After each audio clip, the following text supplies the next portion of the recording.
Folks that I hoped I might see, folks I couldn't have imagined I would see, but are here for tonight's program, including and especially our longtime curator, Kurt Beattie, but that's a whole other matter. We're excited that he's a part of the program.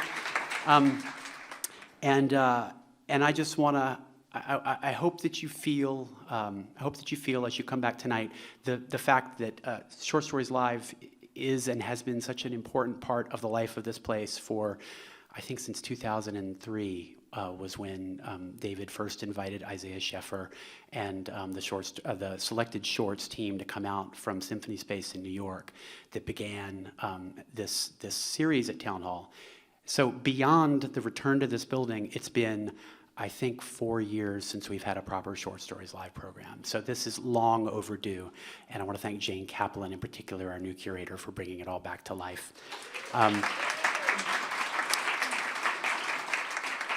Normally, I would encourage you to come see other things upcoming at Town Hall. Pick up one of these on your way out, and they'll tell you more about it. But I'm so glad you're all here. Thank you so much. And with that, please welcome the return of Short Stories Live.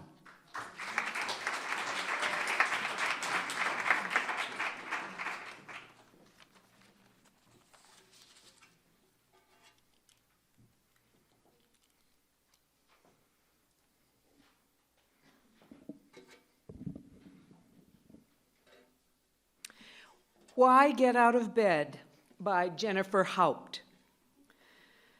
Why get out of bed? Because it's what people do. It's the healthy thing to do. Because I have to pee.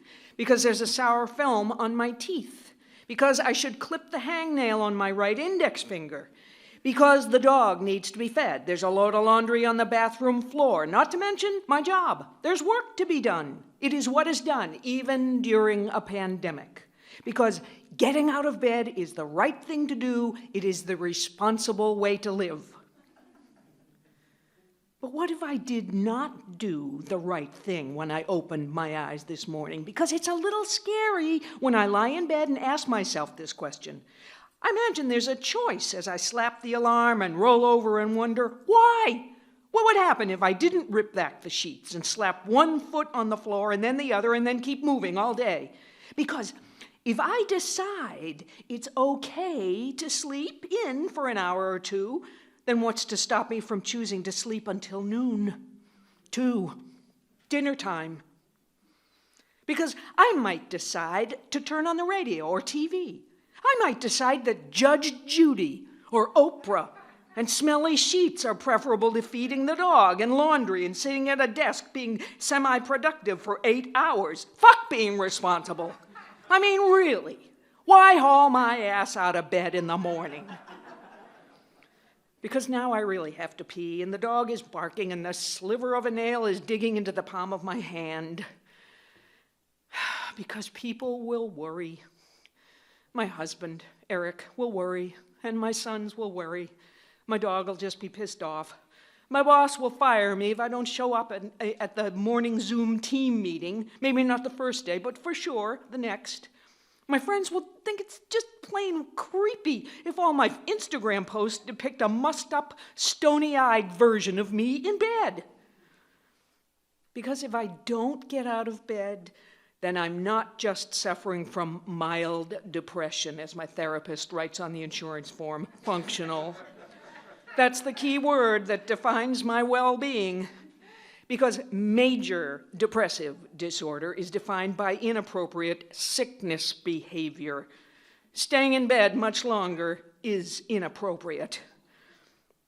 Because Eric will come home from work to find me unwashed and watching reruns, eating popcorn and sucking down Dr. Brown's cream soda. Because I'll tell him, today my biggest joy has been the way the kernels soak up the sugar and melt in my mouth. Why get out of bed this morning? Because I hear Eric scooping chow into the dog's bowl. Because there's the sound of his shower turning off. My son, Drew, is humming as he walks back to his room. Because there's the release of a pinpoint of pain as I unclench my hand and kick one leg over the edge of the bed.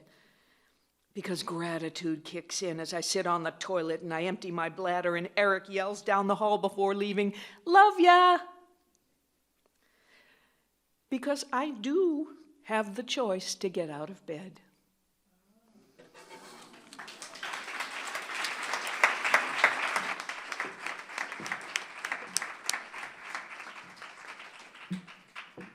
I got out of bed, and I'm glad you all did too. Thank you, Marianne Owen, for getting out of bed.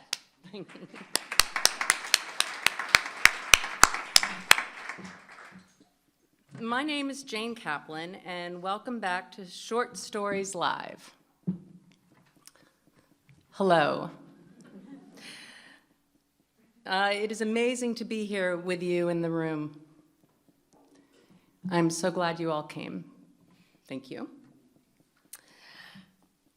The beautiful piece we just heard, written by Jennifer Haupt, was published in the anthology Alone Together, Love, Grief, and Comfort in the Time of COVID-19, which Jennifer also edited.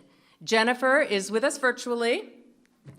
Welcome, Jennifer, and to everyone in our virtual audience. A little about me. I've been called a Pollyanna most of my life. I'm going to look for the hope. That is a clue to today's program, which is based on a question. How do we come back together as a community after the shutdown? At my theater, when COVID hit, we had to let the entire staff go. When we reopened, we hired everyone who wanted to come back. It was hard. Everyone looked the same, but everyone was different. We had all changed. So it made me think, as we come back together, do we have a new perspective and a chance to reevaluate how we treat one another in our communities? Our next piece is by novelist and short story writer Jess Walter. Jess has been published in 26 countries and translated into 28 languages. Take a look at your program to check out all the awards he has won. His new, unpublished story, Return to Aforementioned Island, will be read by Lowell Deo.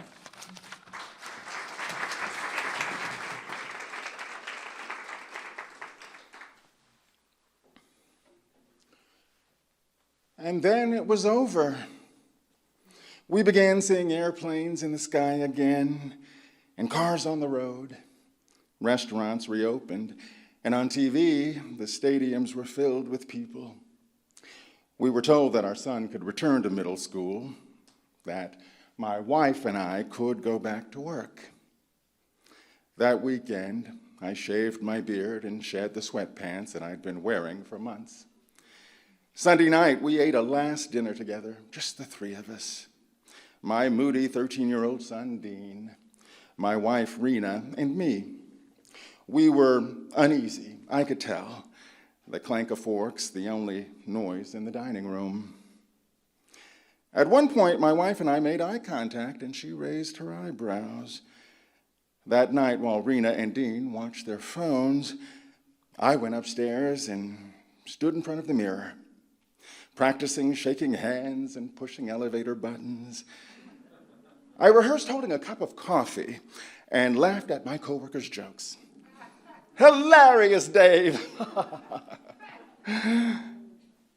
I woke early Monday morning, showered, dressed, and found myself back in front of that same full-length mirror. The ends of a red check necktie draped down either side of my crisp white dress linen shirt. And then, a moment of disconnection, panic. Was the fat end or the skinny end supposed to be longer? It was such a tiny thing. I could simply try one, then try the other, until I figured it out, 50-50 chance. But as I stood there, staring at my necktie, my heart began racing. What if I never remembered? That's when I began to wonder if this wasn't something else, a deeper reticence, fear even. I hated to admit it, but I hadn't entirely minded social distancing, quarantine. the easing of social pressure. It was nice to not have to see in-laws. And the obligations. Come to this charity auction. Come to that community meeting. You're late for this. You forgot that. Christmas at my parents'? Sorry, not safe. Our niece's wedding? We can't possibly fly to Houston. If I was being honest, I had liked staying home for a year.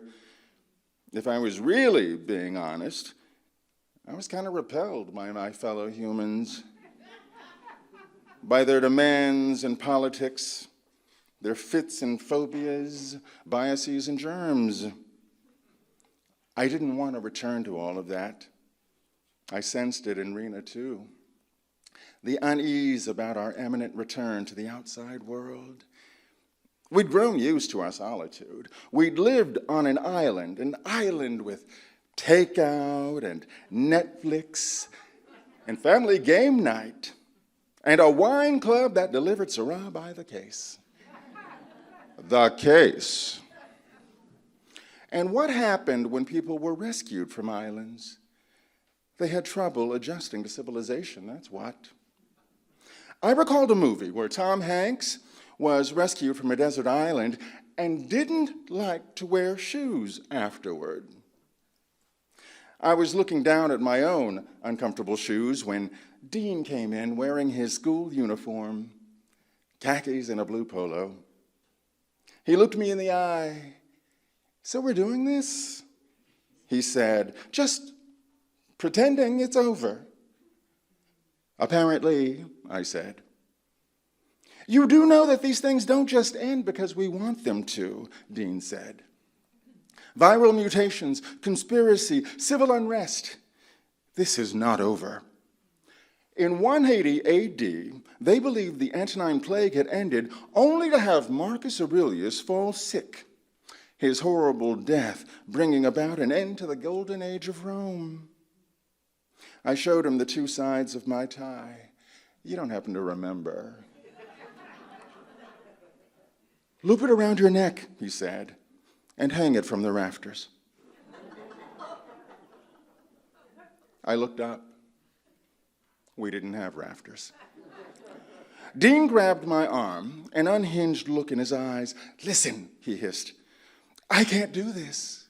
I can't do PE. It's medieval. Take off your clothes and put on these other clothes, and for 50 minutes, let the strong ones beat the weak ones? Who thought of this?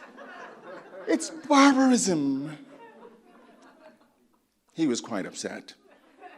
I searched my memory. There was something I always used to say in moments like this before, as the father, the head of the house, the pater familias, something reassuring.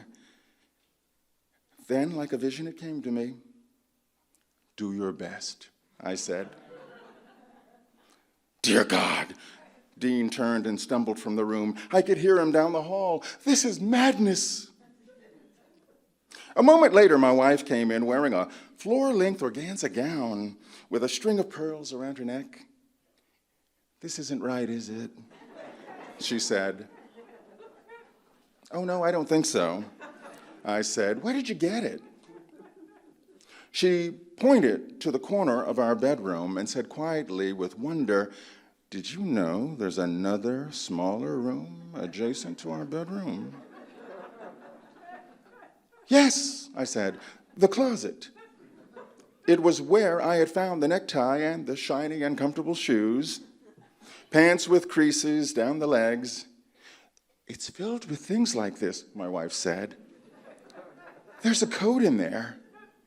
She bent in and whispered, "I think it might be made from the skin of an animal." "Well, I wouldn't wear that either," I said. "There must be something suitable in there." "I guess," she said. But then she looked from the closet to me, a low-grade terror rising in her eyes. "But Randall, I can't remember. What is it we do?" "Do?" "For a living. After I put on the proper clothing, Where do I go? What do I do? Her insecurity was endearing. I don't think I'd ever felt more affection for my wife than I did just then. I remembered the very pretty girl that I'd met back in, well, at the, it wasn't important where we'd met. I'd met her somewhere, that much was clear. All I could do now was exude the preternatural calm that I suspected defined my role before all of this as the pater familias, father, male, alpha. This was my role, one might say. We all have roles. I said as much to Rena. We all have roles. I said, the economy is a complex web of production, automation, and labor, and required therein is a professional management class of highly trained, She was staring at me. I cleared my throat, bent over, and grabbed the brown briefcase at my feet. I held it out for her to see. I go places, I said, with this. She was staring at me. I cleared my throat, bent over. Yes, relief showed on her face. You do, she said. I remember. She ran a hand across the smooth leather of the case. Then she said, what's in it? Oh. I held the case out, and we both stared at it. It was unfathomable. Well, I suspect certain items of commerce, various accoutrements of a man of my station. Ah, she smiled at my sense of calm and fingered the pearls around her neck. And what about me? What do I do?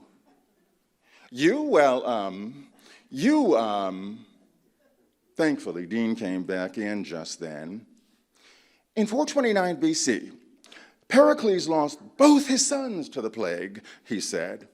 They were the heirs to the throne, and while Spartans besieged his beloved city-state, Pericles died in unspeakable anguish, pustules bursting, servants wailing in agony at his tortured cries, a horror that even his great wealth and power could not abate, as he coughed up blood and cursed his very birth. His death, also the death of Athens, the death of democracy itself, setting civilization back hundreds of years. Dean pointed at me as if in warning.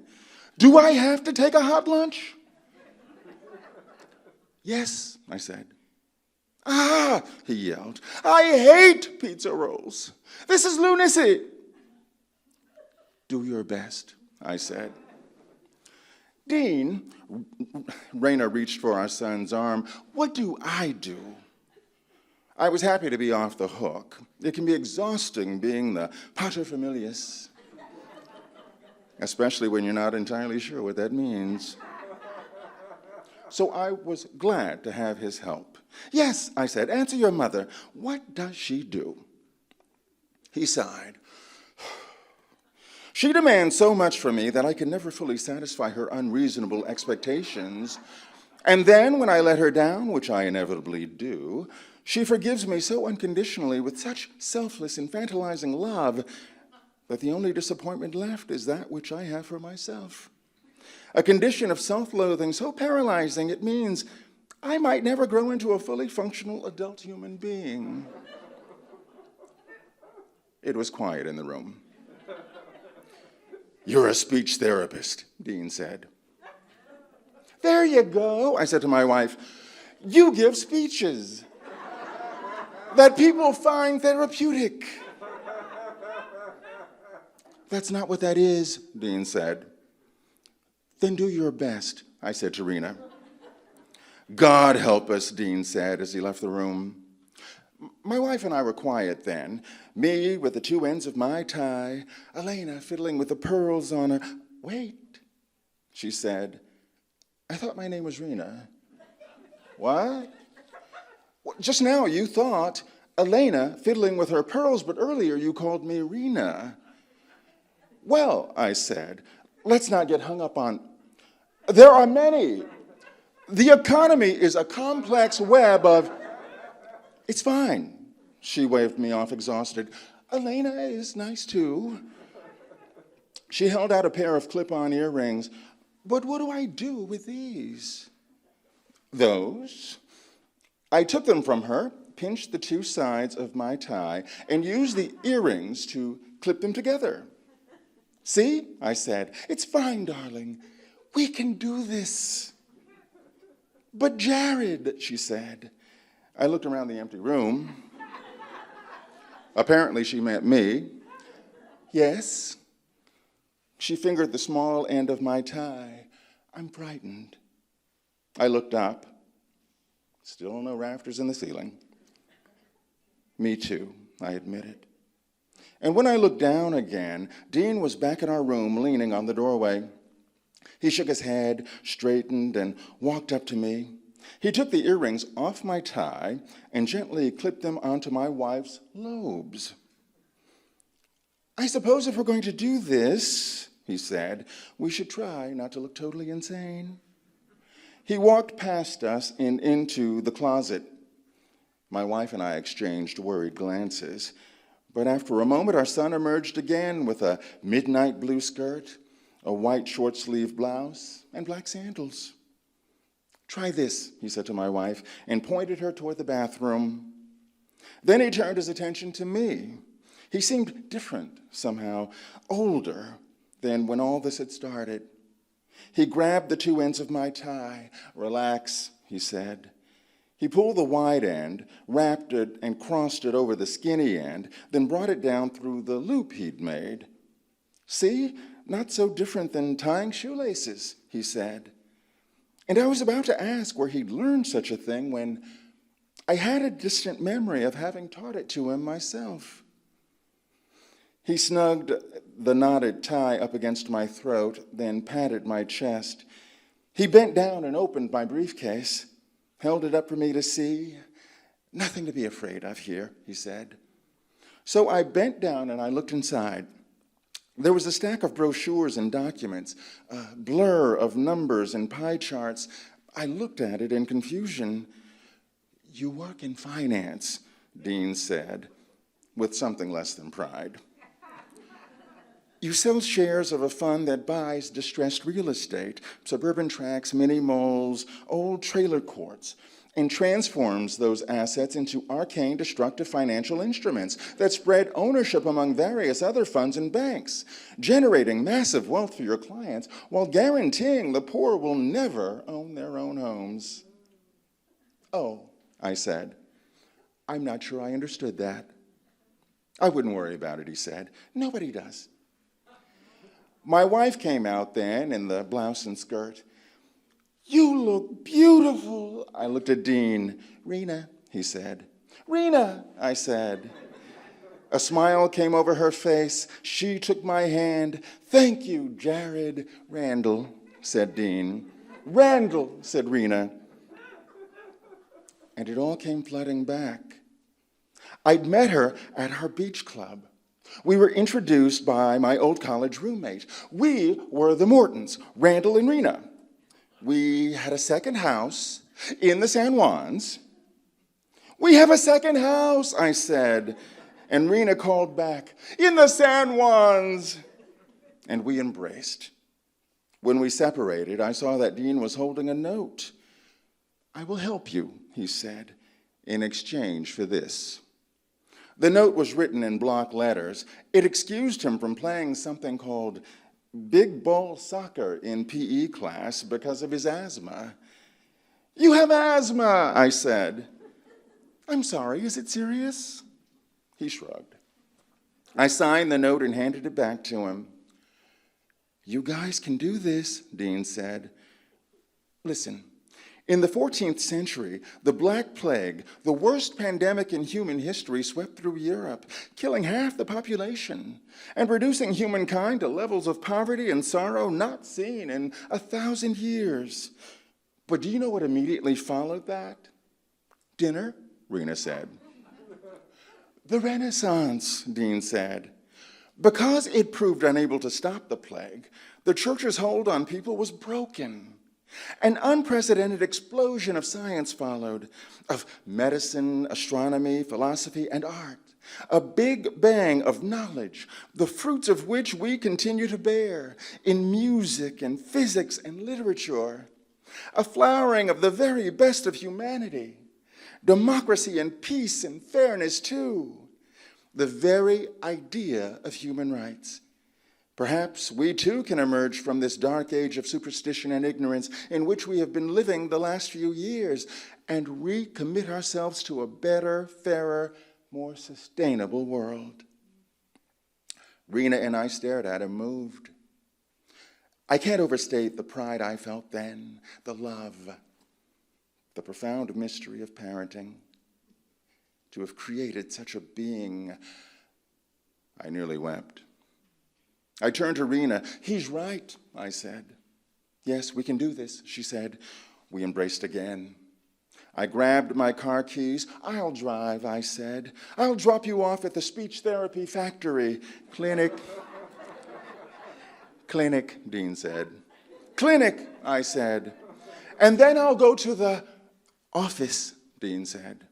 Office, I said. Rena and I started for the door. Your shoes are on the wrong feet, Dean said. All 4 of them. But we couldn't wait. Dean had taken us this far, but Rena and I had to do the rest. To venture back into the world rife with dark age misinformation and fear, to battle for rationality and compassion, to fight for a world worthy of our child. I was at the door when Dean called out to me, "Hey, Dad!" I turned. "Open the garage door before you back out." I pointed, clicked, and winked. "I'll do my best," I said.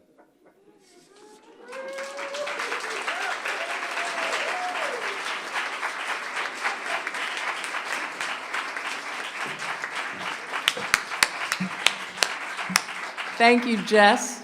Thank you, Lowell. The next 2 stories are timeless fables. First up is Leo Tolstoy's 3 Questions.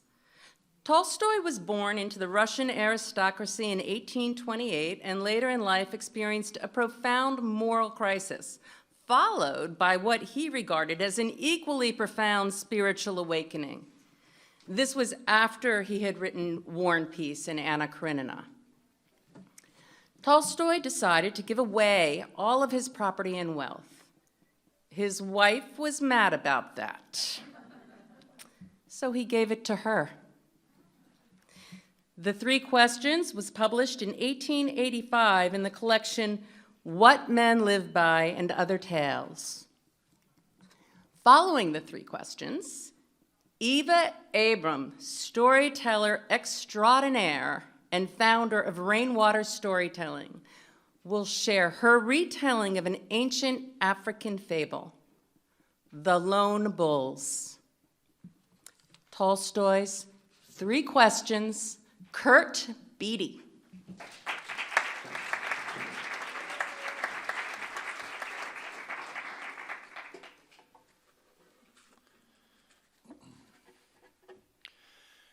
It once occurred to a certain king that if he always knew the right time for everything, if he knew who were the right people to listen to, and above all, if he always knew what was the most important thing to do, he would never fail in anything he might undertake.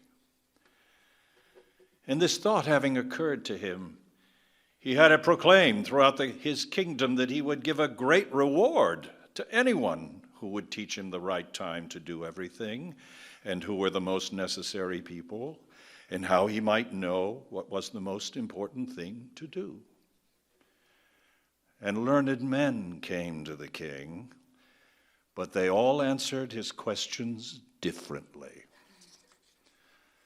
In reply to the first question, some said that to know the right time to begin everything, one must draw up in advance a calendar of days, months, and years, and must live strictly according to it. Only thus, said they, could everything be done at its proper time. Others declared that it was impossible to decide beforehand the right time for every action, but that one should always pay attention to all that was going on and then do what was most needed. Others, again, said that however attentive the king might be to what was going on, it was impossible for one man to decide correctly the right time for every action, but that he should have a council of wise men who would help him to fix the proper time for everything. But then again, others said that there were some things which could not wait to be laid before a council, but about which one had to decide right away whether to do them or not. But in order to decide that, one must know beforehand what was going to happen. It is only magicians who know that. And therefore, in order to know the right time for every action,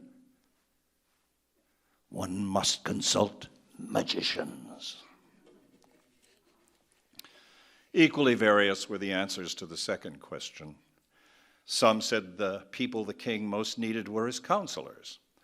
Others, the priests. Others, the doctors. While some said the warriors were the most necessary. To the third question, as to what was the most important thing to do, some replied it was science. Others said making war skillfully, and others, religious worship. All the answers being different, the king agreed with none of them and gave the reward to none. But still wishing to find the right answers to his questions, he decided to consult a hermit widely renowned for his wisdom. The hermit lived in a wood which he never quitted, and he received none but common folk. So the king put on simple clothes, and before reaching the hermit's cell, dismounted from his horse, and leaving his bodyguards behind, went on alone.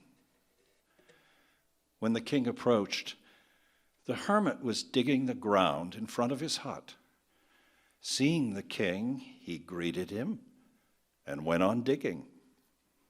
The hermit was frail and weak, and each time he stuck his spade into the ground and turned a little earth, he breathed heavily. The king went up to him and said, "I have come to you, wise hermit, to ask you to answer 3 questions. How can I learn to do the right thing at the right time? Who are the people I most need, and to whom should I therefore pay more attention than the rest? And what things are the most important and need to be done first?" The hermit listened to the king, but answered nothing. He just spat on his hand and recommenced digging. "You are tired," said the king. "Let me take the spade and work a while for you." "Thanks," said the hermit, and giving the spade to the king, he sat down on the ground. When he had dug 2 beds, the king stopped and repeated his questions. The hermit again gave no answer, but rose, stretched out his hand for the spade, and said, "Now rest a while and let me work a bit." But the king did not give him the spade and continued to dig. 1 hour passed, and then another. The sun began to sink behind the trees, and the king at last stuck the spade into the ground and said, "I came to you, wise man, for an answer to my questions. If you can give me none, tell me so, and I will return home." "Here comes someone running," said the hermit. "Let us see who it is." They turned around and saw a bearded man come running out of the wood. The man held his hands pressed against his stomach, and blood was flowing from under them. When he reached the king, he fell fainting on the ground, moaning feebly. The king and the hermit unfastened the man's clothing. There was a large wound in his stomach. The king washed it as best he could and bandaged it with his handkerchief and with a towel the hermit had. But the blood would not stop flowing. And the king again and again removed the bandage soaked with warm blood and washed and rebandaged the wound. When at last the blood ceased flowing, the man revived and asked for something to drink. The king brought fresh water and gave it to him. Meanwhile, the sun had set, and it had become cool. So the king, with the hermit's help, carried the wounded man into the hut and laid him on the bed. The man closed his eyes and was quiet. But the king was so tired with his walk and with the work he had done that he crouched down on the threshold and also fell asleep, so soundly that he slept all through the short summer night. When he awoke in the morning, it was long before he could remember where he was or who was the strange bearded man lying on the bed and gazing intently at him with shining eyes. "Forgive me," said the bearded man in the weak voice when he saw that the king was awake and looking at him. "I do not know you and have nothing to forgive you for," said the king. "You do not know me, but I know you. I am that enemy of yours who swore to revenge himself on you because you executed his brother and seized his property. I knew you had gone alone to see the hermit, and I resolved to kill you on your way back. But the day passed and you did not return. So I came out from my ambush to find you, and I came upon your bodyguards, and they recognized me and wounded me. I escaped from them, but should have bled to death had you not dressed my wound. I wished to kill you, and you have saved my life.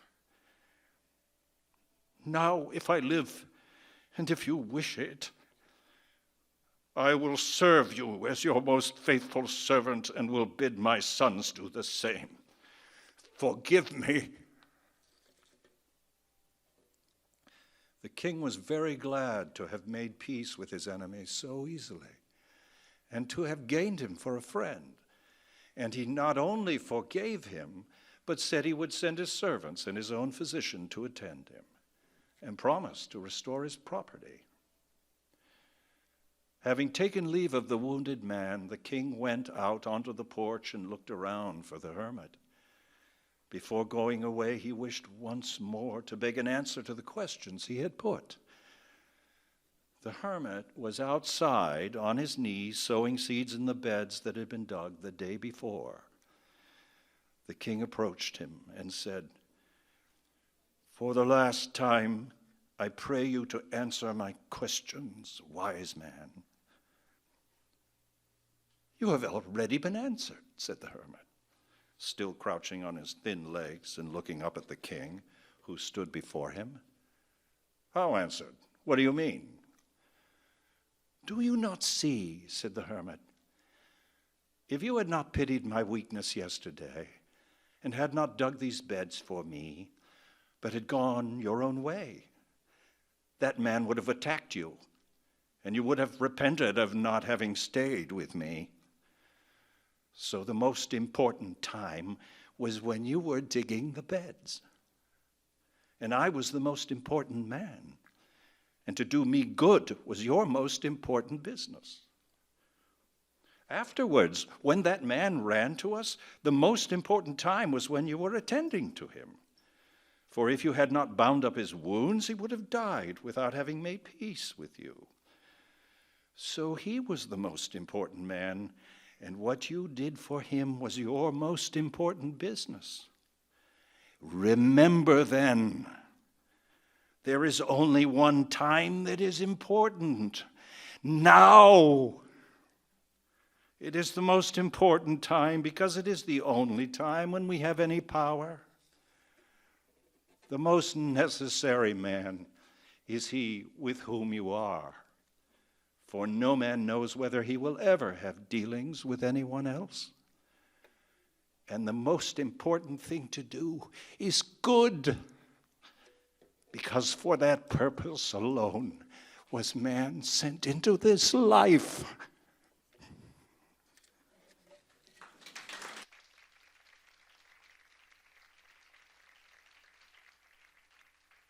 I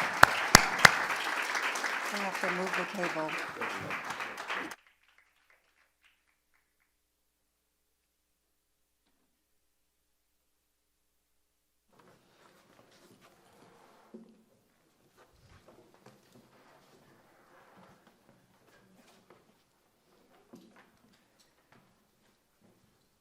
Once upon a time, in the land of our ancestors, there lived a great herd of water buffalo.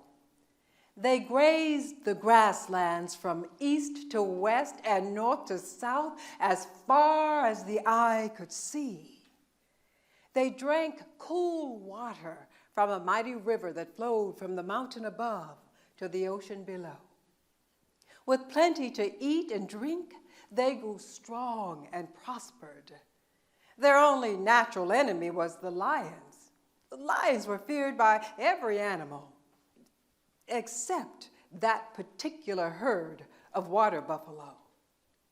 The buffalo were led by a wise old bull called Thunderhoof. Not only was he large and powerful, Thunderhoof had fought and won many battles with the lions. He knew their ways so well, it was almost impossible for them to trick him. Whenever the lions would try to attack, Thunderhoof would bellow the warning call, and the buffalo would fall into fighting formation, ready to trample any lion in its path.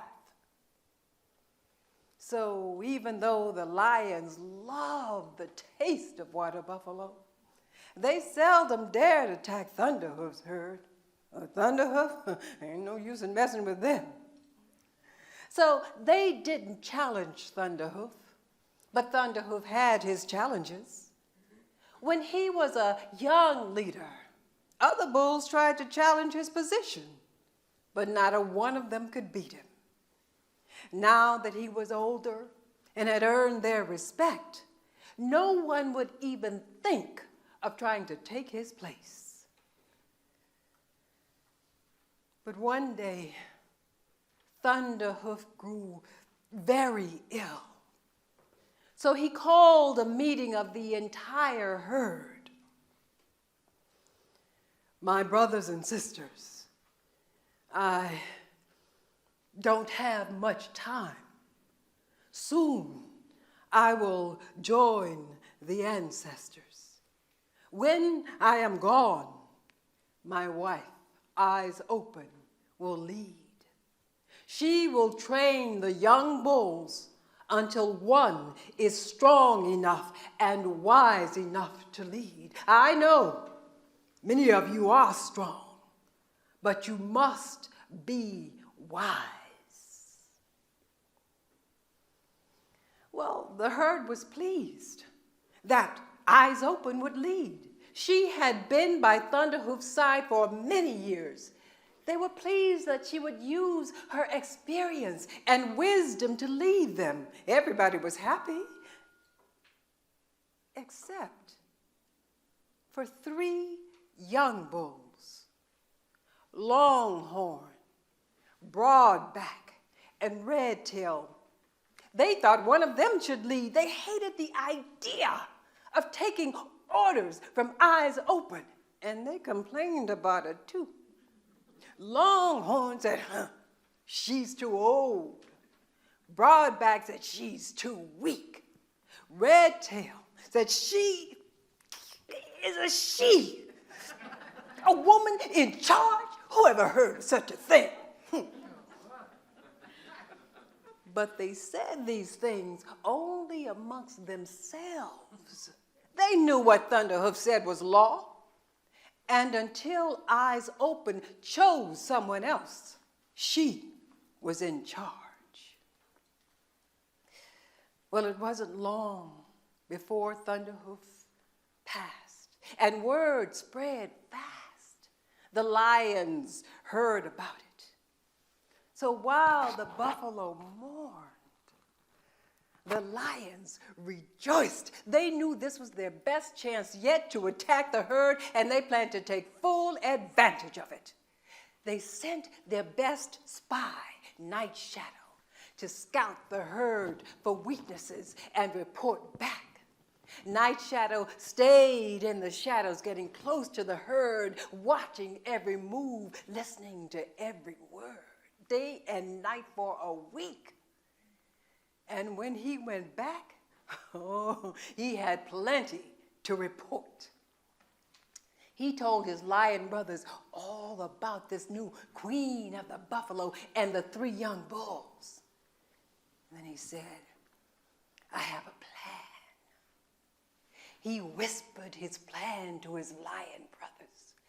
They liked the plan so well, they put it into action that very day.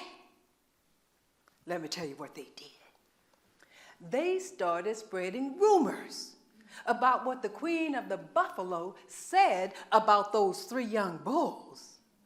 Before you know it, everybody in the herd was talking about all the trouble brewing. Hey, did you hear what I heard?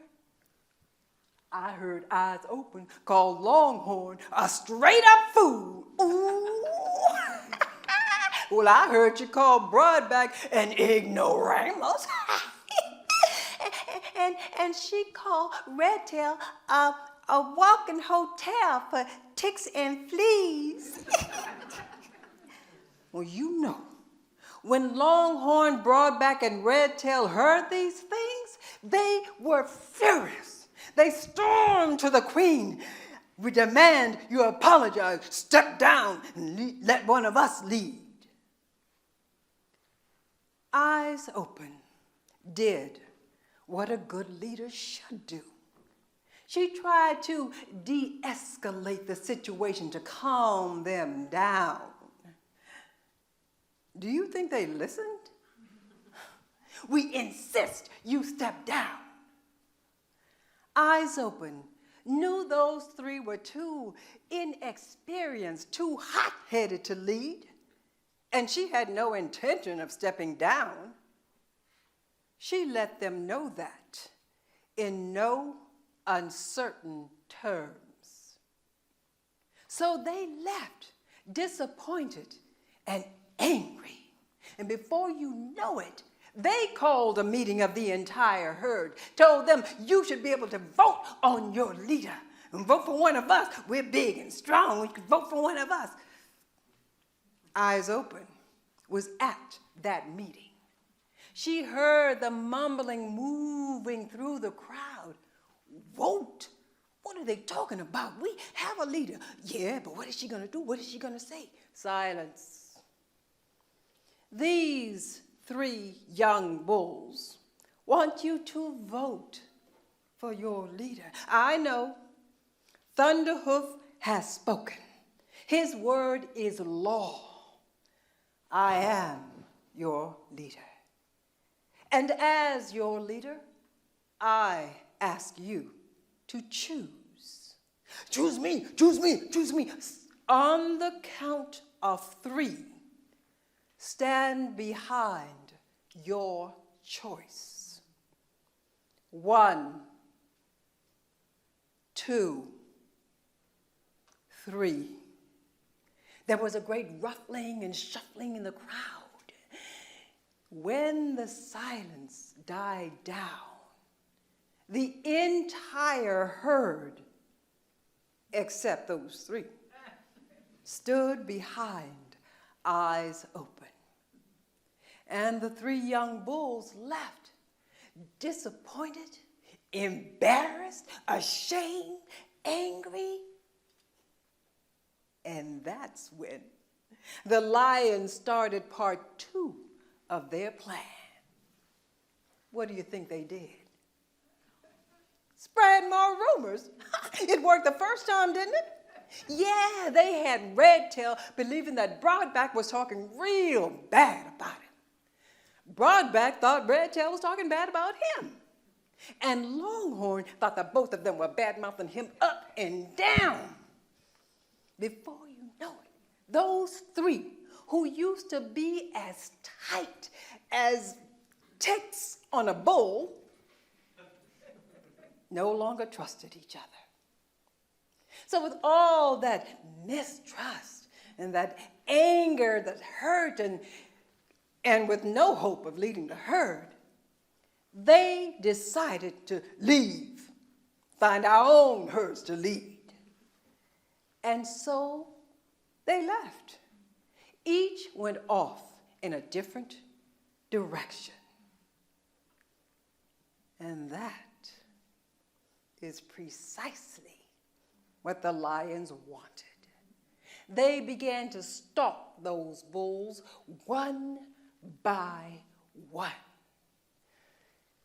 They caught up with Broadback first and attacked. Oh, Broadback put up a mighty fight, but there were too many lions. They brought Broadback down. Next, they found Longhorn. He used those powerful horns, took 2 lions out. But more lions came, and the lions brought Longhorn down. Redtail, he fought the longest and strongest of them all. If he had help, he would have won. But he had left the community. There was no help. So when the lions defeated Redtail, they celebrated. Ha, ha, ha! The herd is weaker. It is ours. We attack at dawn.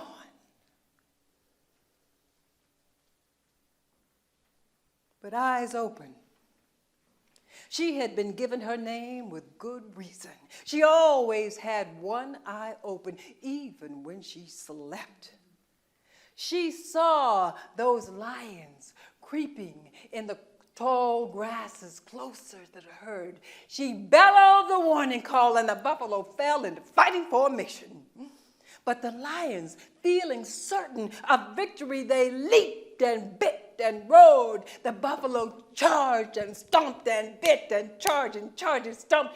And all those hooves sounded like 1,000 drums.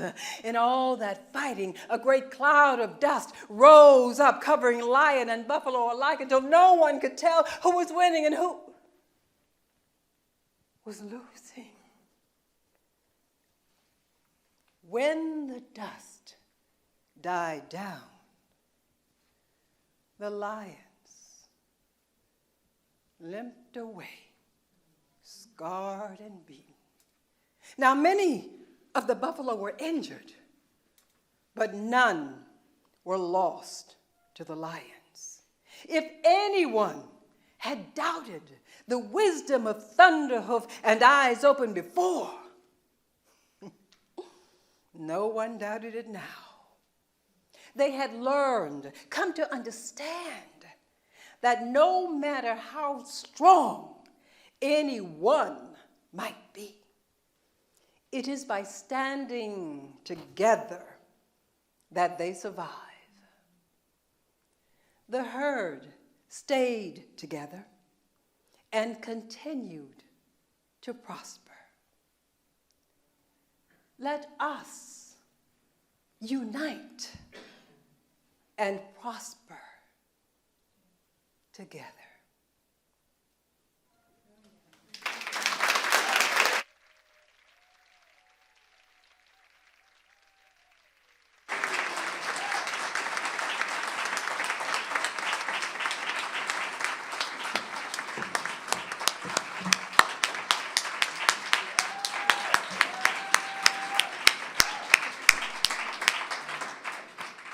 Thank you, Eva.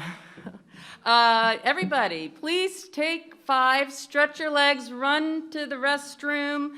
Take 5, at the most 10. See you back here.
Heads up, all future programs are listed on the back of your program, so you can check the dates on that. And also on the back of the program is an email, programming@townhallseattle.org.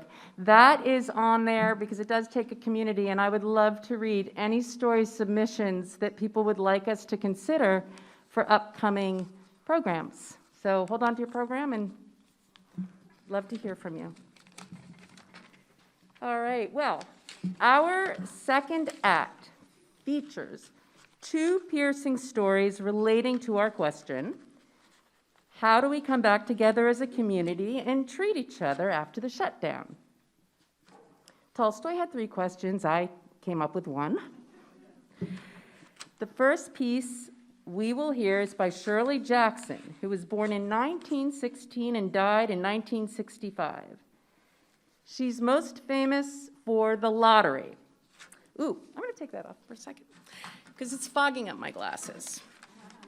Well, she's most famous for The Lottery, which we will not be hearing because I remember watching the film in middle school. It was terrifying, and I've never been able to read the story since.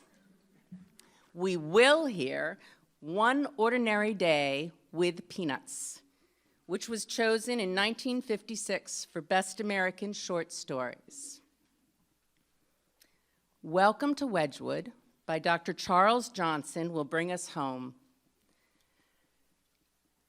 Charles is a scholar, the author of novels, short stories, screenplays, and essays, and until his retirement in 2009, was a renowned professor of English and creative writing at the University of Washington. Charles is with us tonight.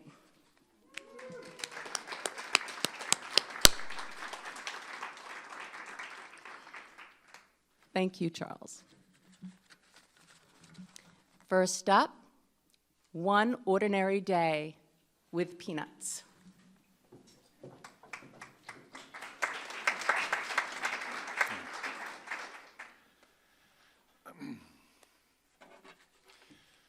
Mr. John Philip Johnson shut his front door behind him and went down his front steps into the bright morning with a feeling that all was well with the world on this best of all days. And wasn't the sun warm and good? And didn't his shoes feel comfortable after the resoling? And he knew that he had undoubtedly chosen the very precise tie that belonged with the day and the sun and his comfortable feet. And after all, wasn't the world just a wonderful place? In spite of the fact that he was a small man, and though the tie was perhaps a shade vivid, Mr. Johnson radiated a feeling of well-being as he went down the steps and onto the dirty sidewalk, and he smiled at people who passed him, and some of them even smiled back. He stopped at the newsstand on the corner and bought his paper, saying, "Good morning," with real conviction to the man who sold him the paper, and the 2 or 3 other people who were lucky enough to be buying papers when Mr. Johnson skipped up. He remembered to fill his pockets with candy and peanuts, and then he set out to get himself uptown. He stopped in a flower shop and bought a carnation for his buttonhole, and stopped almost immediately afterwards to give the carnation to a small child in a carriage who looked at him dumbly and then smiled, and Mr. Johnson smiled, and the child's mother looked at Mr. Johnson for a minute and then smiled too. When he had gone several blocks uptown, Mr. Johnson cut across the avenue and went along a side street, chosen at random. He did not follow the same route every morning, but preferred to pursue his eventful way in wide detours, more like a puppy than a man intent on business. It happened this morning that halfway down the block, a moving van was parked, and the furniture from an upstairs apartment stood half on the sidewalk, half on the steps, while an amused group of people loitered, examining the scratches on the tables and the worn spots on the chairs, and a harassed woman, trying to watch a young child and the movers and the furniture all at the same time, gave the clear impression of endeavoring to shelter her private life from the people staring at her belongings. Mr. Johnson stopped and for a moment joined the crowd. Then he came forward and, touching his hat civilly, said, "Perhaps I can keep an eye on your little boy?" The woman turned and glared at him distrustfully, and Mr. Johnson added hastily, "Oh, we'll sit right here on the steps." He beckoned to the little boy, who hesitated and then responded agreeably to Mr. Johnson's genial smile. Mr. Johnson took out a handful of peanuts from his pocket and sat on the steps with the boy, who at first refused the peanuts on the grounds that his mother did not allow him to accept food from strangers. Mr. Johnson said that probably his mother had not intended peanuts to be included, since elephants at the circus ate them. And the boy considered and then agreed solemnly. They sat on the steps cracking peanuts in a comradely fashion, and Mr. Johnson said, "So you're moving?" "Yep," said the boy. "Where you going?" "Vermont." "Oh, nice place, plenty of snow there. Maple sugar, too. You like maple sugar?" "Sure." "Plenty of maple sugar in Vermont. You going to live on a farm?" "Going to live with Grandpa." "Grandpa like peanuts?" "Yeah, sure." "Well, ought to take him some," said Mr. Johnson, reaching into his pocket. "Just you and Mommy going?" "Yep." "Tell you what," Mr. Johnson said, "you take some peanuts to eat on the train." The boy's mother, after glancing at them frequently, had seemingly decided that Mr. Johnson was trustworthy, because she had devoted herself wholeheartedly to seeing that movers did not, what movers rarely do, but every housewife believes they will, crack a leg from a good table or set a kitchen chair down on a lamp. Most of the furniture was loaded by now, and she was deep in that nervous stage when she knew there was something she had forgotten to pack, hidden away in the back of a closet somewhere, or left at a neighbor's and forgotten, or on the clothesline, and was trying to remember under stress what it was. "This all, lady?" the chief mover said, completing her dismay. And certainly she nodded. "Hey, you want to go on the truck with the furniture, Sonny?" the mover asked the boy, and laughed. The boy laughed too, and said to Mr. Johnson, "I guess I have a good time in Vermont." "Fine time," said Mr. Johnson, and stood up. "Have one more peanut before you go," he said to the boy. The boy's mother said to Mr. Johnson, "Thank you so much. It was a great help to me." "Nothing at all," said Mr. Johnson gallantly. "Where in Vermont are you going?" The mother looked at the little boy accusingly, as though he had given away a secret of some importance, and said unwillingly, "Greenwich." Lovely town, said Mr. Johnson. He took out a card and wrote a name on the back. A very good friend of mine lives in Greenwich, he said. Call on him for anything you need. His wife makes the very best donuts in town, he said soberly to the little boy. Swell, said the little boy. Goodbye, said Mr. Johnson. He went on, stepping happily with his new shod feet, feeling the warm sun on his back and on the top of his head. Halfway down the block, he met a stray dog and fed him a peanut. At the corner, where another wide avenue faced him, Mr. Johnson decided to go uptown again. Moving with comparative laziness, he was passed on either side by people hurrying and frowning, and people brushed past him going the other way, clattering along to get somewhere quickly. Mr. Johnson stepped on every corner and waited patiently for the light to change, and he stepped out of the way of anyone who seemed to be in any particular hurry. But a young lady came too fast for him and crashed wildly into him when he stooped to pat a kitten, which had run out onto the sidewalk from an apartment house and was now unable to get back through the rushing feet. Excuse me, said the young lady, trying frantically to pick up Mr. Johnson and hurry on at the same time. I'm terribly sorry. The kitten, regardless now of danger, raced back to its home. Oh, perfectly all right, said Mr. Johnson, adjusting himself carefully. You seem to be in a hurry. Of course I'm in a hurry, said the young lady. I'm late. She was extremely cross, and the frown between her eyes seemed well on its way to becoming permanent. She had obviously awakened late because she had not spent any extra time in making herself look pretty, and her dress was plain and unadorned with collar or brooch, and her lipstick was noticeably crooked. She tried to brush past Mr. Johnson, but risking her suspicious displeasure, he took her arm and said, "Oh, please wait. Look," she said ominously, "I ran into you, and your lawyer can see my lawyer, and I will gladly pay all the damages and all the inconveniences suffered therefrom. But please, this minute, let me go, because I am late." "Late for what?" said Mr. Johnson. He tried his winning smile on her, but it did no more than keep her, he suspected, from knocking him down.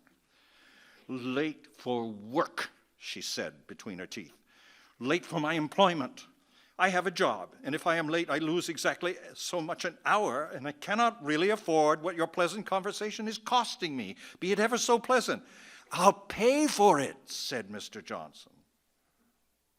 Now, these were magic words. Not necessarily because they were true, or because she seriously expected Mr. Johnson to pay for anything, but because Mr. Johnson's flat statement, obviously innocent of irony, could not be, coming from Mr. Johnson, anything but the statement of a responsible and truthful and respectable man. "Well, what do you mean?" she asked. "I said that since I am obviously responsible for you being late, I shall certainly pay for it." "Don't be silly," she said, and for the first time the frown disappeared. I wouldn't expect you to pay for anything. A few minutes ago I was offering to pay you. Anyway," she added, almost smiling, "it was my fault." "What happens if you don't go to work?" She stared.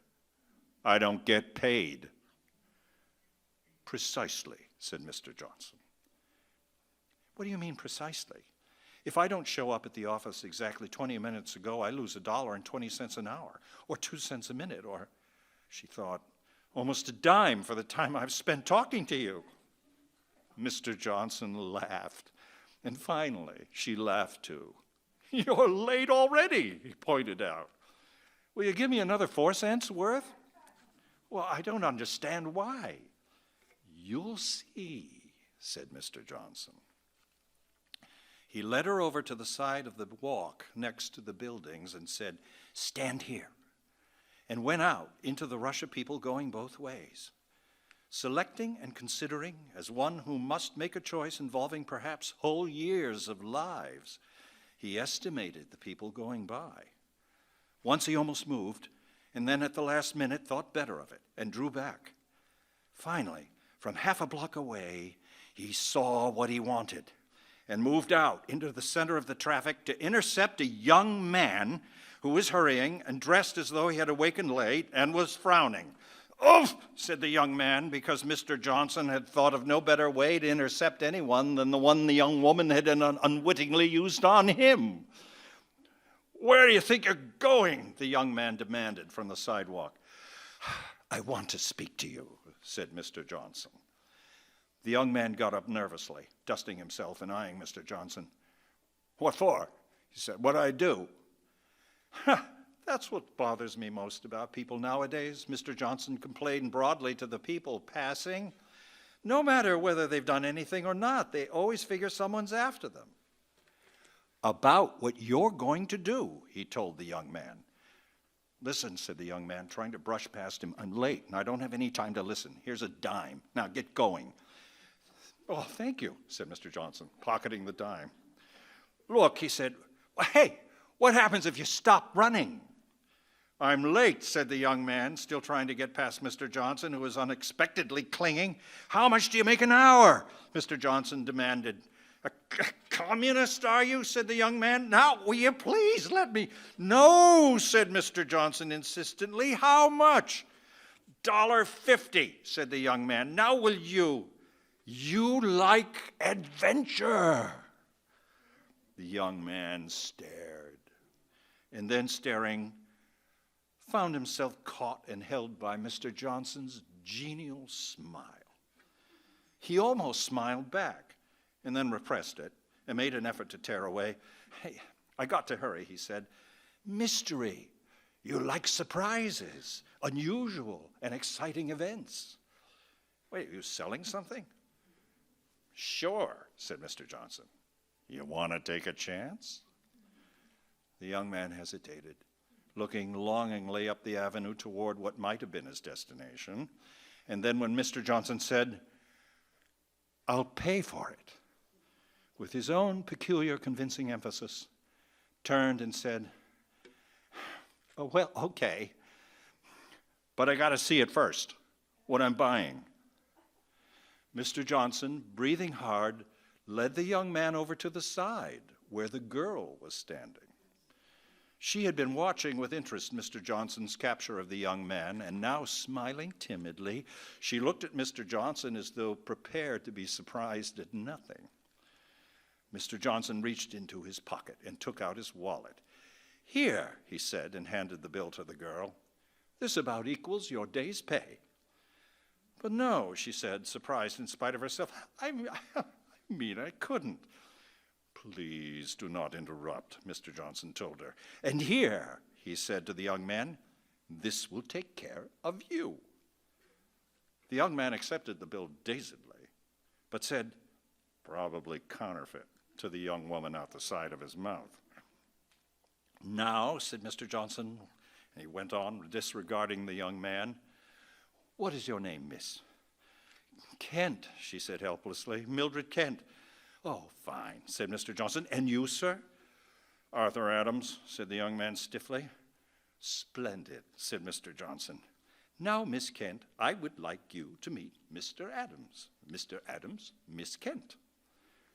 Miss Kent stared, wet her lips nervously, made a gesture as though she might run, and said, "How do you do?"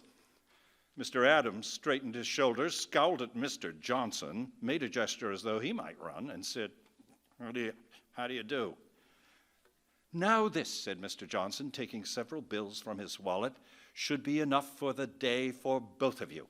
I would suggest perhaps Coney Island, though I personally am not fond of the place, or perhaps a nice lunch somewhere and dancing, or a matinee, or even a movie, although take care to choose a really good one. There are so many bad movies these days. You might," he said, struck with an inspiration, "visit the Bronx Zoo or the planetarium. Anywhere, as a matter of fact," he had concluded, "that you would like to go. Have a nice time." As he started to move away, Arthur Adams, breaking from his dumbfounded stare, said, "Hey, but see, mister, hey, you can't do this. Why? How do you know? We don't know. I mean, how do you know we won't just take the money and not do what you said?" "Why, you're taking the money," said Mr. Johnson. You don't have to follow any of my suggestions. You may know something you prefer to do, perhaps a museum or something. But suppose I just run away with it and leave her here. I know you won't, said Mr. Johnson gently, because you remembered to ask me that. Goodbye, he added and went on. As he stepped up the street, conscious of the sun on his head and his good shoes, he heard from somewhere behind him the young man saying, "Look, you don't have to do this if you don't want to." And the girl saying, "Well, but unless you don't want to." Mr. Johnson smiled to himself and then thought that he had better hurry along. When he wanted to, he could move very quickly, and before the young woman had gotten around to saying, "Well, I will if you will," Mr. Johnson was several blocks away and had already stopped twice, once to help a lady lift several large packages into a taxi, and once to hand a peanut to a seagull. By this time, he was in an area of large stores and many more people, and he was buffeted constantly from either side by people hurrying and cross and late and sullen. Once he offered a peanut to a man who asked him for a dime. And once he offered a peanut to a bus driver who had stopped his bus at an intersection and had opened the window next to his seat and put out his head as though longing for fresh air and the comparative quiet of the traffic. The man wanting the dime, took the peanut from Mr. Johnson because he had wrapped a dollar bill around it.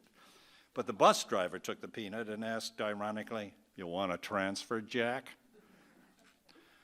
On a busy corner, Mr. Johnson encountered two young people.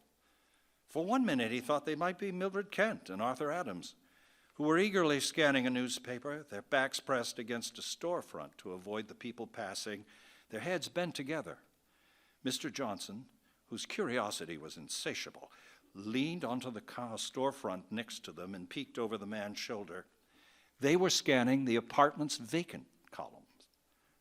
Mr. Johnson remembered the street where the woman and her little boy were going to Vermont, and he tapped the man on the shoulder and said amiably, "Try down on West 17th, about the middle of the block.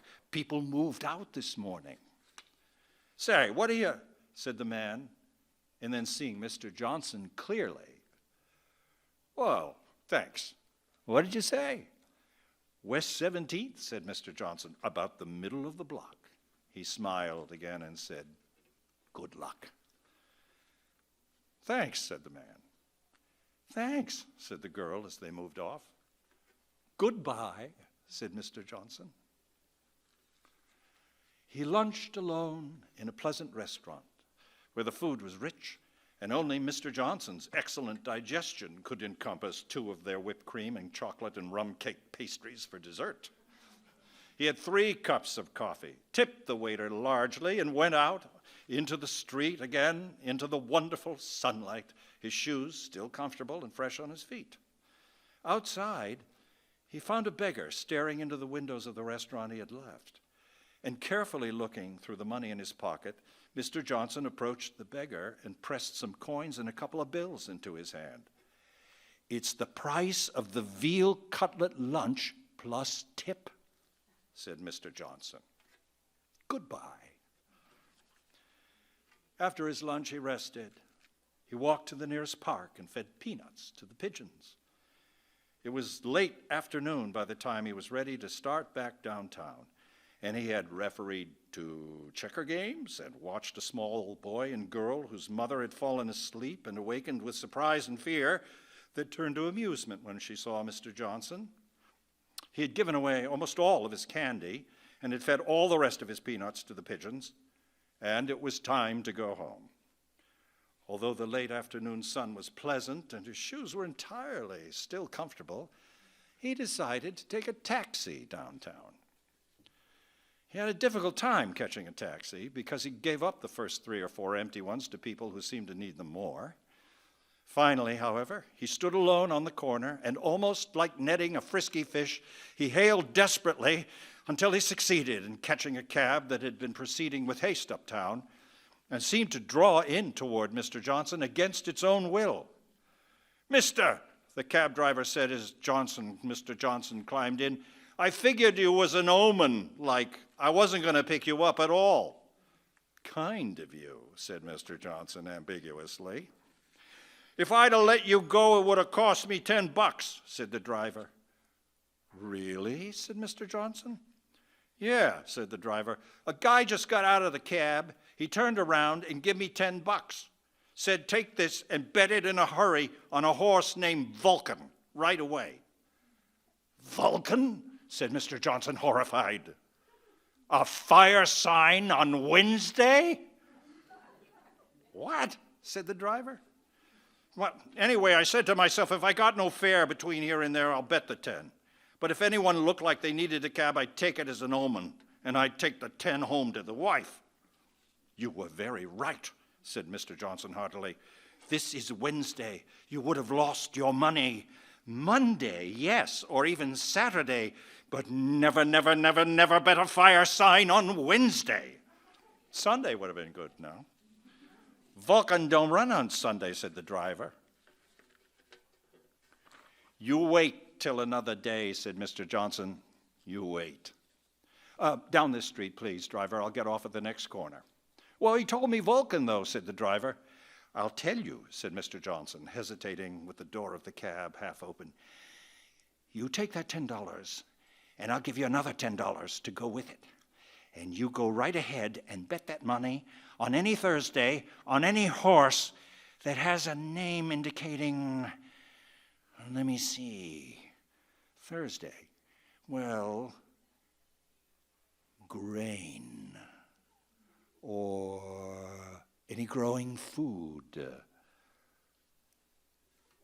Grain, said the driver. You mean a horse like wheat or something? Certainly, said Mr. Johnson. Or as a matter of fact, to make it even easier, any horse whose name includes the letters C-R-L. Perfectly simple. Tall corn, said the driver, a light in his eye. You mean a horse named like Tall Corn? Absolutely, said Mr. Johnson. Here's your money. Tall Corn, said the driver. Thank you, mister. Goodbye, said Mr. Johnson. He was on his own corner and went straight up to his apartment. He let himself in and called, "Hello!" And Mrs. Johnson answered from the kitchen. Hello, dear. Aren't you early? Oh, I took a taxi home, Mr. Johnson said. I remembered the cheesecake, too. What's for dinner? Mrs. Johnson came out of the kitchen and kissed him. She was a comfortable woman and smiling as Mr. Johnson smiled. Hard day? She asked. No, not very, said Mr. Johnson, hanging his coat in the closet. How about you? So, she said. She stood in the kitchen doorway while he settled into his easy chair and took off his good shoes and took out the paper he had bought that morning. Here and there, she said. Well, I didn't do so badly, Mr. Johnson said. Couple of young people. Fine, she said. I had a little nap this afternoon. Took it easy most of the day. Went into the department store this morning and accused the woman next to me of shoplifting and had the store detective pick her up. Sent 3 dogs to the pound. You know, the usual thing. Oh, and listen, she added, remembering. What? Said Mr. Johnson. Well, she said, I got onto a bus and asked the driver for a transfer, and when he helped someone else first, I said he was impertinent and quarreled with him. And then I said, why wasn't he in the Army? And I said it loud enough for everyone to hear. And I took his number and I turned in a complaint. Probably got him fired. Fine, said Mr. Johnson. But you do look tired. You want to change over tomorrow? I would like to, she said. I could do with a change. Right, said Mr. Johnson. What's for dinner? Veal cutlet. I had it for lunch, said Mr. Johnson.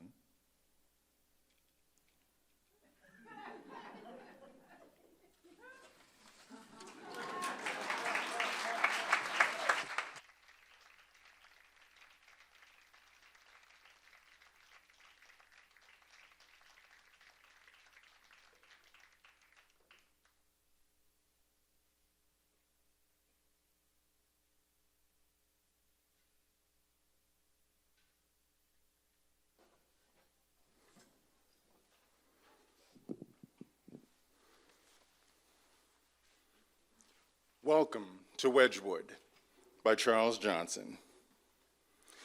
A new Rasmussen Report survey finds that 69% of Americans think their fellow countrymen are becoming more rude and less civilized. Men are much more likely than women to have confronted someone over their rude behavior, though more women than men think sales and service personnel are more rude than they were a decade ago. Adults over age 50 are more likely than their younger counterparts to think that it is rude for someone sitting next to them in public to talk on their cell phones. Associated Press news item. I have learned silence from the talkative, toleration from the intolerant, and kindness from the unkind. Yet strange, I am ungrateful to those teachers. Khalil Gibran. The trouble started on a late afternoon in September. It was around 6 p.m., and I was sitting under one of the trees in my backyard, watching a brace of pigeons splash wildly around in our stone bird bath, beneath which a stone head of the Buddha rose up from the grass. My dog Nova, a West Highland white terrier, rested peacefully nearby. I've always loved this hour of the day, when the spill of late afternoon light, so ethereal, filtered through old-growth trees in Wedgwood, a neighborhood of gentle hills and slopes at the edge of strip malls, burger joints, auto dealers, and Rick's Topless nightclub in Lake City. But here, you never felt you were in a big city with all those big city problems, because before the Second World War, this area used to be an orchard filled with more apple, pear, and plum trees than people. And all that lush plumage absorbed the whoosh of traffic on Lake City Way. Here, traffic moved along at 30 miles per hour. Years ago, it was outside the city limits, and so mailboxes were not attached to our houses, but instead were on the street, which had no sidewalks. It's been called a prunes and raisins neighborhood, but don't ask me why. All I know is that the spirit of place in Wedgwood, this area is named after the English China, where I've lived for half my life, was that of a quiet, hidden oasis within Seattle, inhabited mainly by older, retired people like myself, who all own dogs, and quite a few college professors, since it was only 2 miles from the University of Washington. A wonderful place if you enjoyed walking. But here and there, things had begun to change. Younger people were moving in. And some years ago, the police raided a home that someone had turned into a meth lab. Yet, and still, such violence in Wedgwood was rare. So that afternoon, I sat in a lazy lotus posture under an evergreen tree, the forefingers of each hand tipped against my thumbs, thinking about images from the new poem, "The Ear is an Organ Made for Love," I'd received via email from my friend, Ethelbert Miller, while behind me, floating on an almost hymnal silence, a few soothing notes sounded from the wood chimes hanging from my house, accompanied by bird flutter and the rustle of leaves at about 10 decibels. Up above, the light seemed captured in cloud ploufs, which looked luminous as if they held candles within. Wind soft in the trees, I began to slowly drift into meditation, hoping today would bring at least a tidbit of spiritual discovery. But no sooner than I closed my eyes and felt the outside world fall away, the air was shattered by a hair-raising explosion of music booming from stereo speakers somewhere nearby. A clap of thunder or a volcano exploding. Now, I love music, especially soft jazz, but only at certain times of the day. This was heavy metal techno, pounding at 120 decibels, alternating with acid rock and sprinkled with gangster rap that sounded to my ear like rhymed shouting. And it did rock, and shock the neighborhood with a tsunami of inquietude. Its energy was 5 billion times greater than that from the wood chimes. It compressed the air around me and clogged my consciousness. I looked at Nova, and behind his quiet blackberry eyes, he seemed to be thinking, "What is that, boss?" "Our new neighbors," I said. "We haven't introduced ourselves to them yet, but I guess they're having a party." You have to understand, I talk to my dog all the time, which is better than talking to myself and being embarrassed if someone caught me doing that. And he never says a word back, which is no doubt one of the reasons why people love dogs.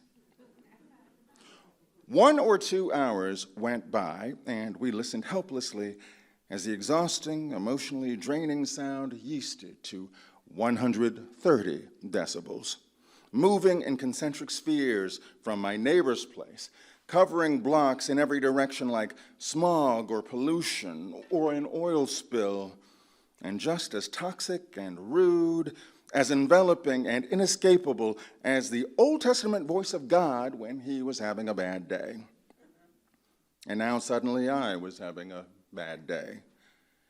This was exactly the opposite of the tranquility I wanted, but there was no escaping the bass beat that reverberated in my bones, the energy of the shrill profanity and angry lyrics as they assaulted the penetralia of my eardrums, traveling down to the tiny, delicate hairs of the cochlea, and from there to the sensitive, sympathetic nervous system that directed the tremors straight into my brain.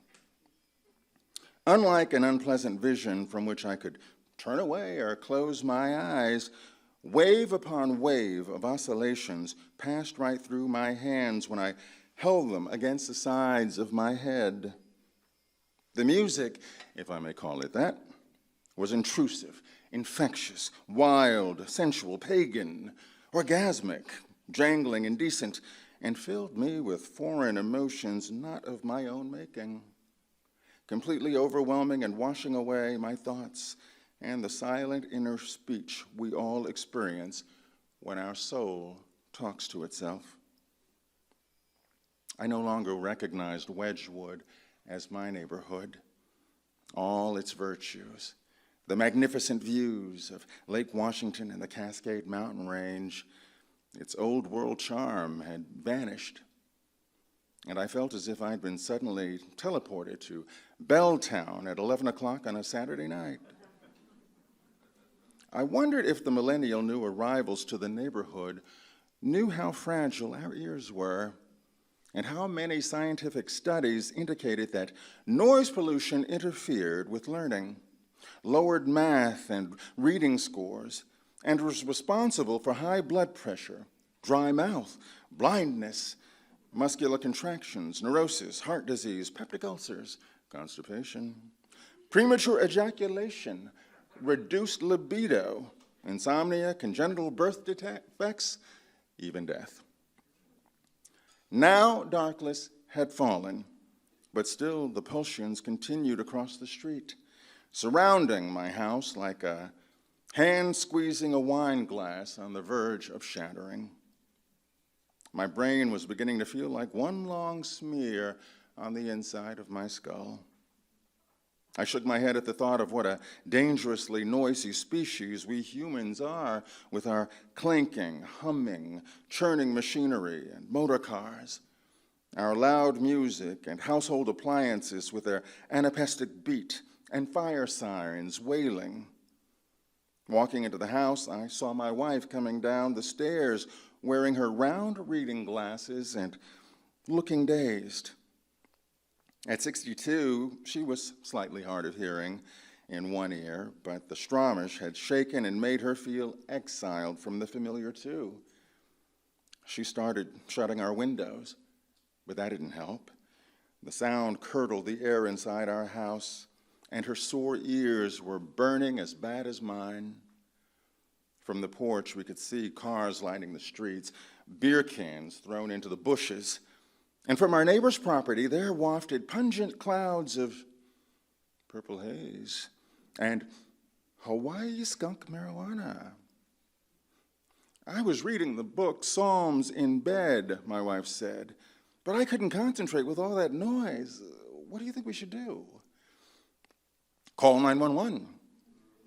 Oh, no, she said. Unlike Nova, she did talk back to me. They're just kids. We were kids once, remember? Then suddenly her lips pouted and she looked hurt. Why are you shouting at me? Was I shouting? Yes, she said. You were yelling at me. I didn't realize how much I'd raised my voice in order to be heard over the mind-blinding music blaring outside. She was, after all, only 2 feet away from me.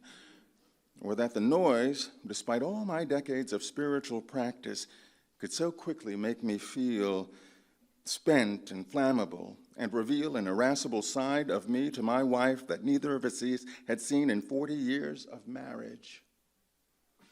I was no longer myself, though I suspected this was a teachable moment, as politicians say.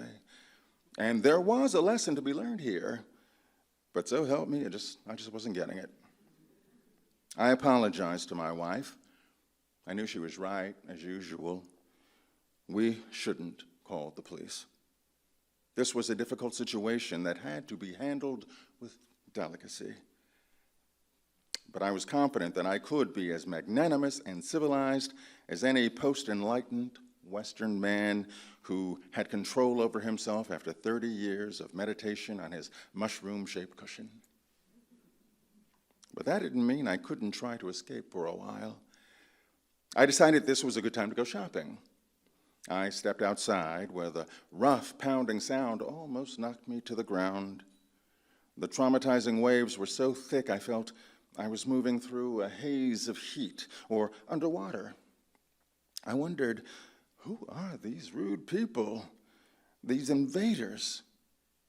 I strapped Nova into my Jeep Wrangler and, with my wife's long list of groceries, milk, canned vegetables, paper towels, a chocolate cake to celebrate the birthday of one of her friends at Mount Zion Baptist Church, and dog treats, in my hip pocket of my jeans, we fled into the night, or more precisely, to the QFC on 35th Avenue. As the Doppler effect kicked in, as I put a half mile between myself and ground zero, as the pitch declined, I felt less agitated, though there was a slight ringing and seashell sound in my ears, lingering like a low-grade fever.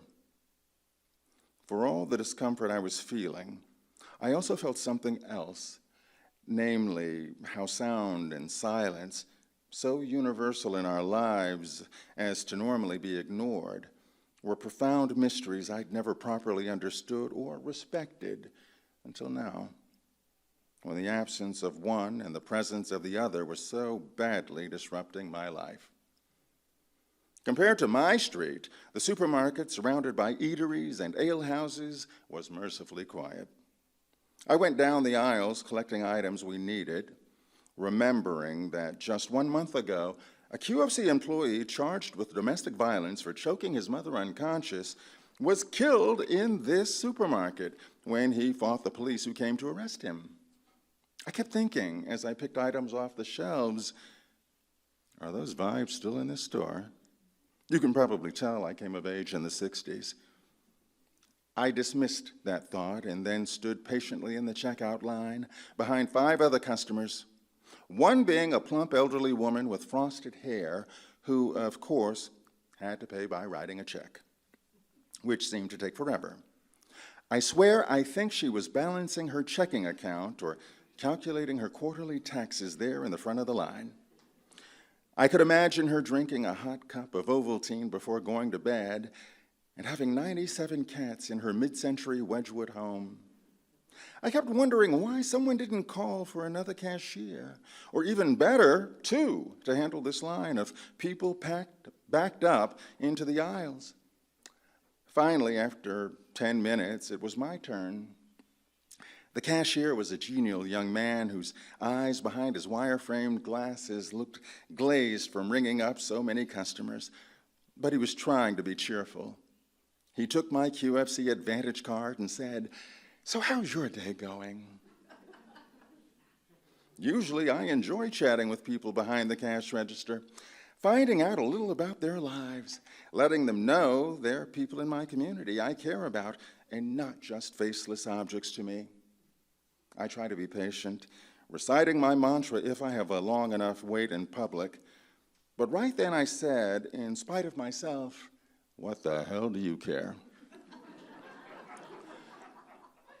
That reply shocked him as much as it did me. I tried to recover. I said, I'm sorry, I didn't mean that. I think I'm vibrating too fast. He cut his eyes my way. Excuse me? A long story, never mind. You want paper or plastic? My voice wobbled. Paper, please. That would prove to be a mistake. Then I hurried out of QFC, pushing my little gray cart with 4 bags of groceries as quickly as I could, and stopped at Rite Aid across the street to buy earplugs for my wife and myself.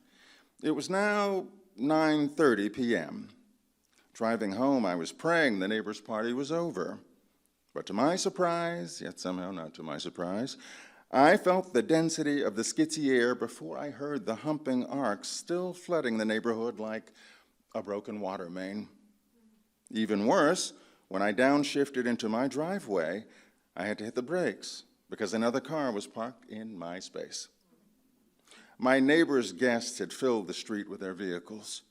The one in my driveway, a Chevrolet Blazer, had a skull and bones decal in the back window, and under that a bumper sticker that said, "You can kiss the crack below my back."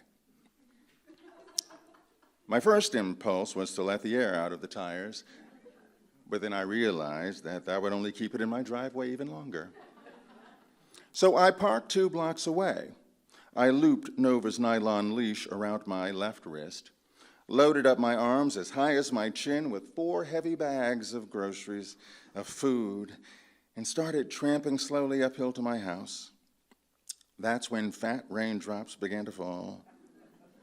By the time I was 30 feet from my front door, the paper bags were sopping wet and falling apart.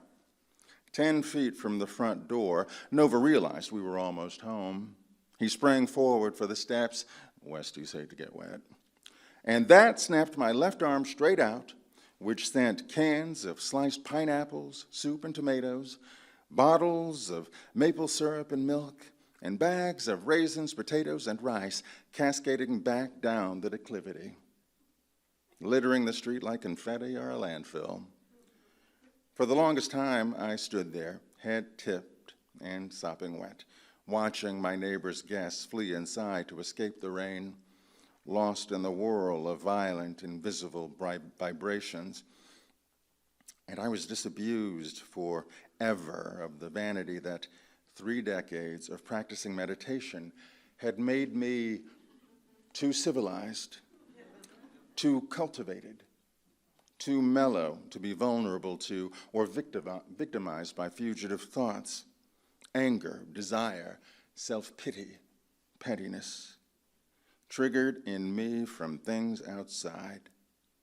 These would always arise, I saw, even without noise pollution. Then all at once, the loud music stopped. Dragging my dog behind me, I slogged across the street so tired I couldn't see straight. I climbed my new neighbor's stairs and banged my fist on the front door. After a moment, it opened. And standing there with a can of Budweiser in his right hand was possibly the most physically fit young man I'd ever seen before in my life. I placed his age at 30, maybe 35.